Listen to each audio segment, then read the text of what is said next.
Hello and welcome to the Capital Conversation with me, Michael Hayman. Now my guest today is Massie-Taylor, the co-founder of Mush, the app that matches up mums with new friends in their local area. Combining motherhood and mingling, Mush is battling maternity leave boredom and boosting the confidence of new parents across the country. It's earned Mush the accolade of being one of Wired magazine's hottest startups in London, and Katie joins me to tell us more. Katie, welcome to the show. Hello, thank you for having me. I'm sure I've explained the business badly. Give us a sense of Mush. Fantastic. Tell us all about it. Look, well, Mush is it's nearly 3 years old, and it's there to connect new mums. I mean, we're the leading app for new mums in the UK, and it came out of this real problem that mums face when they have babies, and it's a totally new environment, and they need friends nearby with kids the same age, and that's the tool that we invented. I mean, it's a brilliant idea. I mean, let's just zone in on the problem. I mean, I was reading that your mother said to you that all mums are lonely. It's a rite of passage. Do you agree with that? I mean, is the loneliness what's driving the uptake, the business model? Yeah, I think it's a huge life transition, and I think at any point where you have such a big life transition, you are thrown into a new environment, which can feel very isolating. And particularly for women these days who go from really busy work environments, you know, they are then in this very quiet house with a baby that does nothing, and we're noticing, that's a real source of isolation. So, source of isolation. And if you were to talk about the consequences of that isolation in terms of what, you know, the issues that provokes, what are they? I think there's different scales on the spectrum. Obviously, the worst side, you can definitely, you know, being on your head too much can lead to all sorts of, you know, anxiety and depression. Postnatal depression is very prolific these days. But, you know, just generally feeling like you're not yourself and losing confidence. These are all things that we think every mum has gone through at some point. Is there something about London, though? Is there something about being in a big city that exacerbates an issue like this, or does it in fact help you solve it? We see it across the country. I think it's far more hormonal and circumstantial than it is kind of regional or anything to do with geography. In London, we can definitely all be sympathetic to the point that with the people right there on our doorstep, and yet we don't often talk to our neighbours. So I don't think it's any easier in London than it is rurally. But being close to your parents or your family, I think that's a contributing factor, and mainly if you're in the city, you have moved away from them. I mean, a lot of people will associate new mums with a lot of noise, babies, frenetic activity, but certainly from the stats that you read, your own survey work saying that 60% of mums can often go through a full day without any adult interaction at all. Yeah, it's staggering, isn't it? We've done studies. They can get out of the house twice a week in those early days. 50% of mums go to the supermarket just for an adult conversation. I mean, I remember doing it, you know, and you're the celebrity for the first couple of weeks. People visit you, and after that, you know, you're thrown into this new world, and there's no real reason to leave the house. Babies don't need much, so you just find you're sort of this locked-in human who's, you know, winter months in the dark. What do you do? What do you do? I mean, you've talked about, you know, you've got a platform to help address taboo topics. Do you think this sort of early motherhood phase is a taboo subject? Do we just not like to address that issue that, you know, there might be a lot of people that are sat there feeling very alone and very isolated? I think there's been a huge wave of awareness about it since we came on the scene, you know, and we're delighted to have been part of the conversation. Heads Together and the Royals have thrown a spotlight on loneliness. We had a Minister for Loneliness, you know, appointed by government. I think there's, you know, the rise of kind of That'd be voted for Brexit rather than focusing on loneliness. Well, exactly. We haven't had much happen in the last year on that. So I think there has been this tide of awareness. I think it's a taboo because people are considered, you know, extremely lucky to have children, especially, you know, there's highs and lows. We can't focus only on the lows, of course. It's wonderful being a new parent, but it's also extremely tough, and that's the honesty that's coming through now. So you're building a tribe of mums, you're connecting them, you're finding great ways of using the power of technology to do that. How do you monetize that? How do you create a business out of that, as opposed to just being a great social issue to challenge? Yeah, I mean, it's an interesting point. We've had lots of tech businesses that have not monetized for a very long time and just built a very valuable audience who are very engaged. Obviously, we've seen the advertising model on apps work very well. I mean, for us, we know we're dealing with an incredibly valuable audience. You know, mums spend a lot of money, and we're very confident that if we provide a huge amount of value to mums, monetizing is not going to be a problem. But we're very lucky to be in a situation where we've got external funding and we can sort of... And is there a fragility to that, though? I mean, you know, you're dealing with a reasonably big issue in terms of potentially addressing this issue of loneliness. Are there ever any potential conflicts then about how you feel about monetising what can be a fairly miserable experience for people? Not at all. I think I've got a co-founder, and we often talk about, you know, we've got two very different goals. You know, we want to do a huge amount of good, but we also want, you know, some great things to come from Mush in terms of, you know, prosperity for the people that work for us and stuff. So yeah, I mean, it's not a conflict at all because there will always be Mush as a free version. So you're always going to have a free-to-use version? Absolutely. It's never going to be behind a paywall, and we feel very passionately about that. So I hear that your most searched-for tags are wine lover, caffeine lover and sweary. What does that say about the modern mum? Well, the honesty, I think, yeah, that's basically what we do all day. No, we don't. Yeah, no, there's some great ways to discover mums on Mush, and we wanted to retain an element of fun around it. So you could be looking for a fellow driver, because presumably if you've had 9 months off alcohol, you might fancy a few great sort of parties. Absolutely, and nights and it's out. a great way to get to know people, let's face it. Yeah, I mean, your co-founder is actually part of how you created the business model. Tell us a little bit more about her. Yeah, I mean, it's absolutely, the founding story is really what Mush is, because we met extremely lonely with our second babies. They were 2 weeks old, in pouches on our fronts, and we were running after these, you know, sub-2-year-olds in a playground. It was raining. We were the only two mums mad enough to be in that playground. And you didn't know each other? No, we'd had no idea. But we sort of spied each other across the playground and kind of winked. No, we didn't. It was an awkward conversation that led to this extremely valuable friendship where we hung out every day, and it became completely different. It was no longer lonely. So from friends in the park to co-founders of a business, how does that dynamic work now in terms of growing a scale-up, and how do you cope with the stresses and the strains that undoubtedly will bring about? I think we had very similar values and shared experiences, and we got lucky that we've got very varied skill sets, and we just get on really well. I know it's an uncommon thing. Can you capture those values? I mean, what are they? I mean, they're doing good. They're valuing, but you know, in terms of culture and team, it's valuing family just as much as we value the business. It's having a sense of perspective. It's similar. Yeah, it's a similar value. Do you bring different skills to the party? I mean, and how does the dynamic work? What are you good at? What's she good at? We just sort of took ownership of roles from the start, and she's extremely. She could do everything, and basically I do the things that I can do, and she does everything else. No, she comes from an advertising background. I come from in theory, a business background. So we tend to complement each other really well. So what, she gets the message and you get the business? It falls in lots of different ways. She's in theory in charge of growth. I'm in charge of revenue. We haven't made any yet. I think that says a lot about it. We split our roles really, really well. But yes, we're together. We coexist. We know each other so well. When you had that first conversation, where did it start? Did you think actually there's an idea here we could make some money out of, or did you think actually we could do something which could create some good, change the world in some way? It was a bit of both.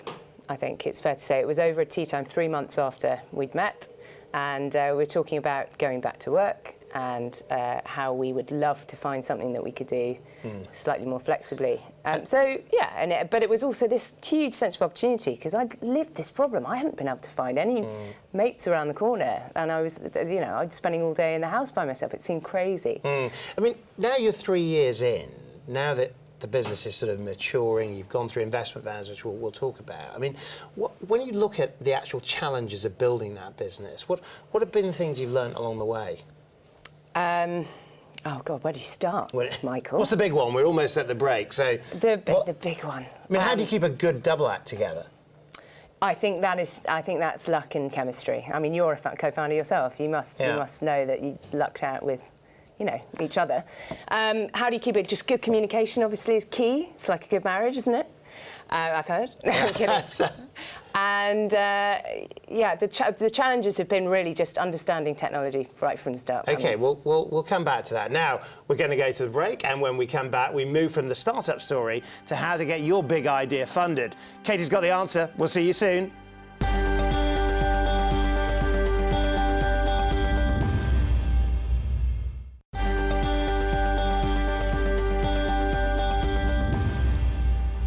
Welcome back. My guest today is the entrepreneur Katie Massie-Taylor, who is the co-founder of Mush. Now, Katie, let's talk about how you get your big idea funded. Right.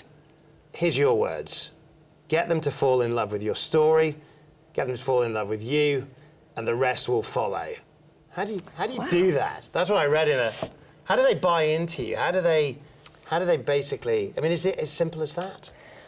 Well, look, the word authenticity does get bounded about a lot, but I think when you're trying to present a credible business idea to investors, you need to have lived it. So, that story, I remember when we first pitched, it was a small point on our pitch deck, and by the end, when we were, understanding how people were reacting, it was 2/3 of our pitch. But I saw you go like that. What? Because it was in a piece that I read. I mean, it was this fact that you've got to make an impact, a personal impact, an emotional impact on the potential investor. I mean, is that how you see it? I mean, now you think back to it. I mean, do you stand by that as the? Yeah, certainly at the beginning stages. You can't hide behind this founding story, or for much longer than probably the stage we're at. But you have to be convincing. They are absolutely backing you, because there's nothing else for them to back at that stage. And when you're thinking it through, you've got a big idea, you need to fund it. What should people be thinking about? What are the sources that you looked at in terms of the actual funding of the business, and what was the best way to grow it? I think we're incredibly lucky in this country with the tax breaks. SEIS is just a gift. Right, so explain that to us. So SEIS, Seed Investment Scheme. Yes, exactly. Scheme, so it just means that a number of people invest in startups, and they know they're going to get tax breaks and get a great upside if it goes well. So there's just a wonderful community of angel investors who are at and if you're sat watching this and you're thinking, well, how do I find them? Yeah, where do you start? What's the advice? Do you know what? Companies, platforms like LinkedIn are great. You tend to tap into, you get lucky and meet one, and they'll introduce you to a network. A lot of these people now are using crowdfunding platforms, so that's an option as well. Yeah. It's like anything. You've got to kiss a few frogs. So talk us through the actual styles of investment that you've used to grow the business. Yeah, we've had a good mix. So we did sort of an angel investment at the start, and we raised a couple $100,000 at that point. So that saw us through the first year of me and Sarah in a coffee shop.